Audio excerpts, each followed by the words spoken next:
Hello, I am going to try to make my first ever minimalist cake. I baked a chiffon cake. I think I'm going to bake cinnamon rolls tonight, kaya siguro. So this is a chiffon cake I baked about maybe 2-3 hours ago. Tapos I just let it set sa freezer to cool it quickly. So I also whipped up whipped cream. Tapos that's what I'm going to use for this cake. It's very simple, the design, because the trend is minimalist. So all I need to do is frost it white and then some accents of blue whipped cream. So yun po yung gagawin ko today. I've already put my plastic gloves and we'll cut this in half para we can put a filling of the whipped cream also in between para may filling. So cutting it, I'll just use this bread knife. Yan po. So I can show you how I cut it.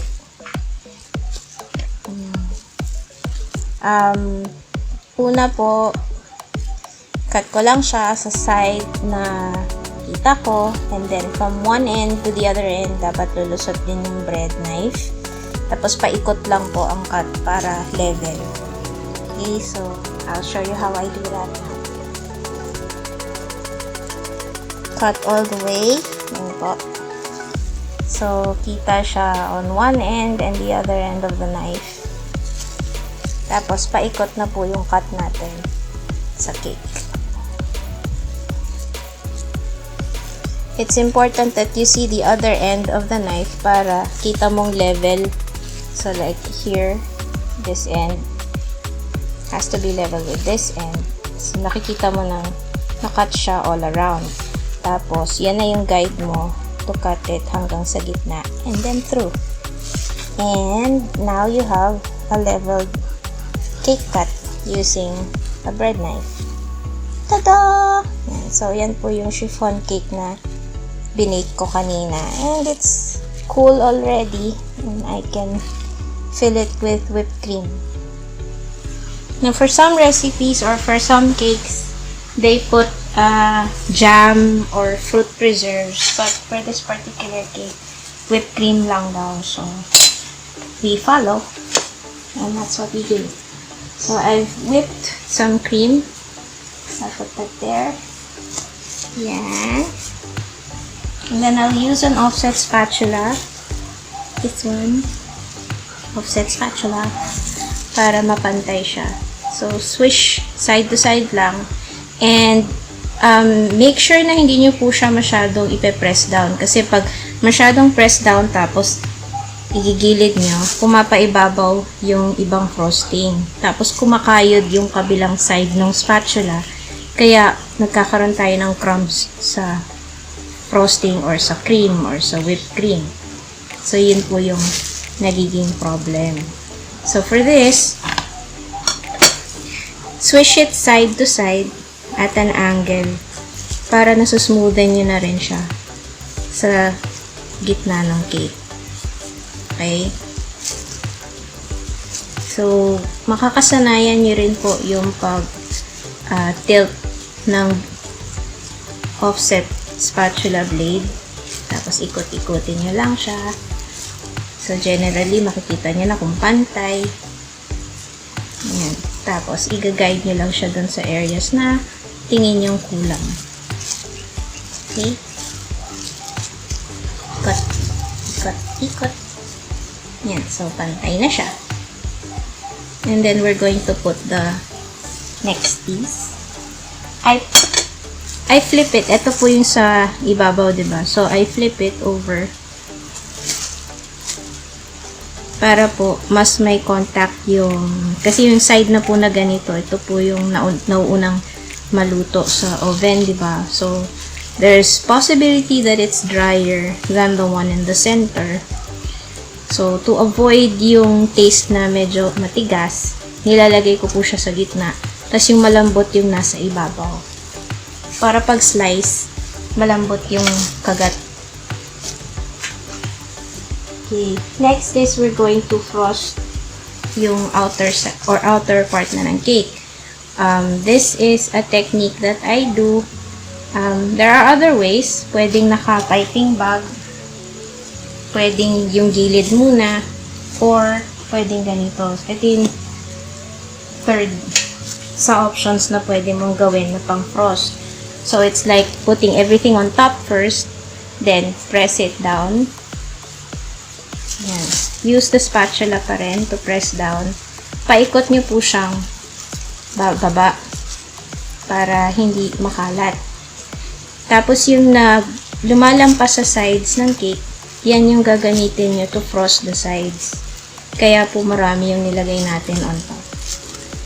So this is applicable kapag stable naman po yung frosting ninyo at hindi malalaglag sa sides. Kasi pag nalalaglag sa sides, nagiging messy. And what you can do with that type of frosting is uunahin niyo yung gilid bago yung ibabaw. Or you can use the piping bag method. Yung piping bag method, it was popularized or it was advocated by Wilton. So this one is something that I've seen even before pa. And I think it was still during the 80s pa nang nanonood ako ng Sesame Street. May video clip doon na nagpo-frost siya ng cake. Okay, so what you are seeing now that I'm doing is yung nasa ibabaw na sobra, yun lang yung tinutulak ko pababa. So, hindi ko siya pinipilit hanggang baba ng cake. Kasi pag ipilit mo siyang hanggang baba, ninipis, tapos, dun magkakalat yung crumbs. Okay? So, ito, hanggang dun lang sa point na gusto niyang puntahan, and then just guide it flat. Huwag niyo siyang pipilitin. Parang relationship lang. Walang pilitan. Okay, so kung saan lang niya gusto, sige, go. And then just guide it with swish of your offset spatula. Ayan. So for the lower part of the side, magdadagdag na lang po tayo using the spatula din.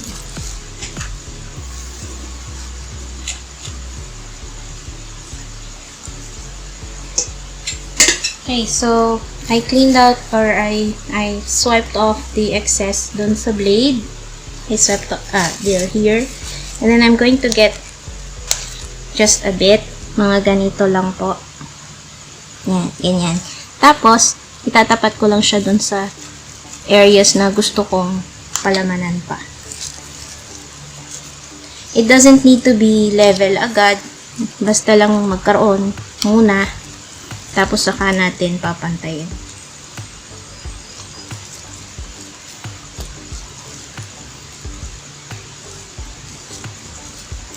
Wala na po akong hinalong powdered sugar or anything and gelatin or what sa whipped cream. Yung whipped cream lang po talaga yung binit ko.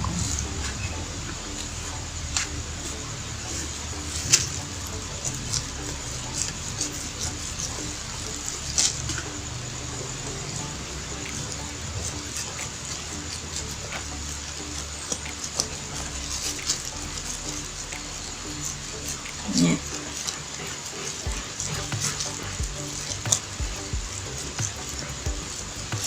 Okay, so generally, meron na po tayong pang-fill ng mga whipped cream. Ngayon, papantayin na lang natin siya.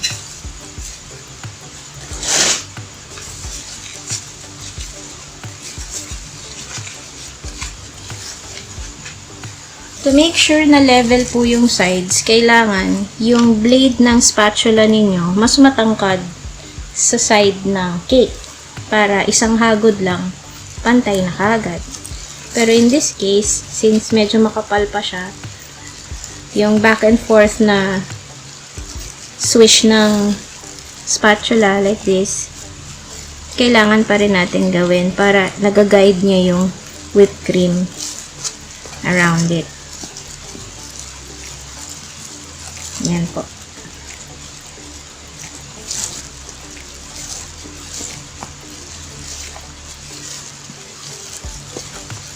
Okay. So, generally, I have the side covered with whipped cream. So, hagod na lang po ito na isang paikot para pantay. Okay. So, 90 degrees towards the side. Tapos, ikot lang ng ikot.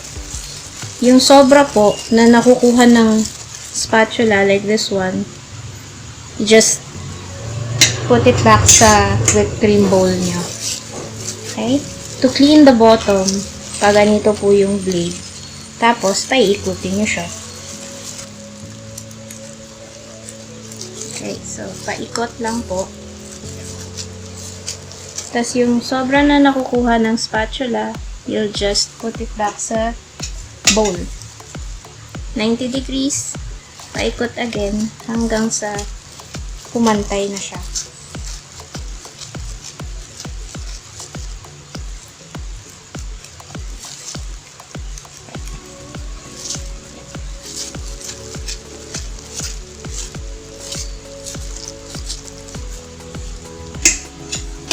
So, pantay na yung gilid. Linisin natin yung bottom, spatula again, all around, to scrape off the excess.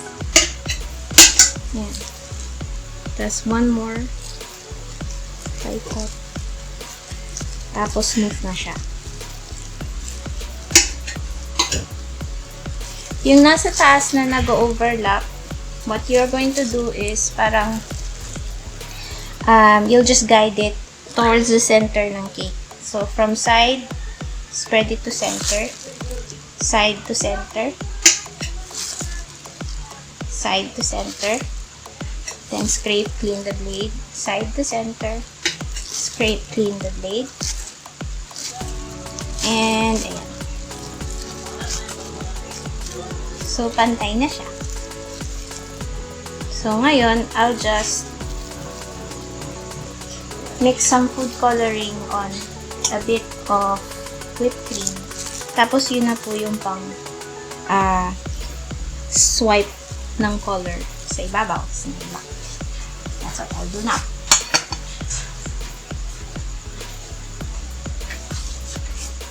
I'm using gel food color. This is royal blue. There. So, konti lang po para makuha natin yung shade na iba-iba. Kasi yun yung sa style ng minimalist. One shade, different colors, or just one family of color shades. Okay, so, konting whipped cream lang. Like this one. There. Konti lang. And then, just color that.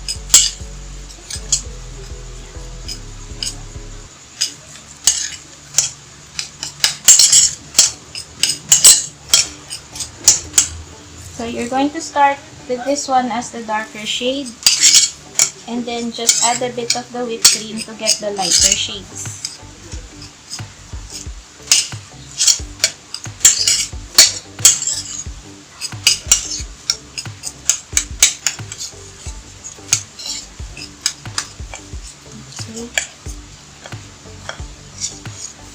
Okay, so for this design, I will put just one dollop here, here, and here.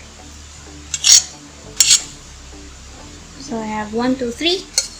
Tapos, hahaluan ko siya ng puti bago ko i-swipe. This one. And this one has. Yan. So, isang ganyan. Isang push lang on one side. And then, one swish like that. So, okay na yan. Pero, kung meron siyang rough edges dito, you can still level that out. Yan. So, that's a shade. Now, kung gusto ko may color pa banda dito, I'll just drop a dollop here and then swipe it again. One side lang po and then one direction, hindi pa balik-balik. So that's the top of the Minimalist Cake. For the side naman, para may konting shade din yung side, pataas naman siya. With a small amount of food coloring that you use,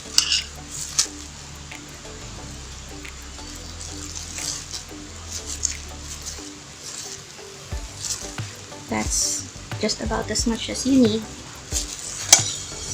Because it's minimalist, don't put too much. And then, isang hagod paikot para pumantay.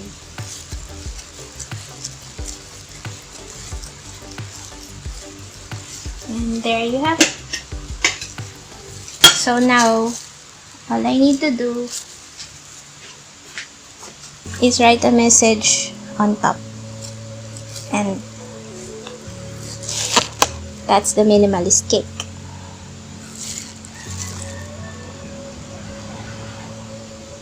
Okay, so yan po. After writing the message, I'll post a picture of that as well. So, or maybe I'll connect another video where I'm writing it. Kasi right now, I need to fill a piping bag with, I think I'm going to use a darker shade of blue to write. Kasi if I use white, it's not seen agad. Okay? So, just a minute.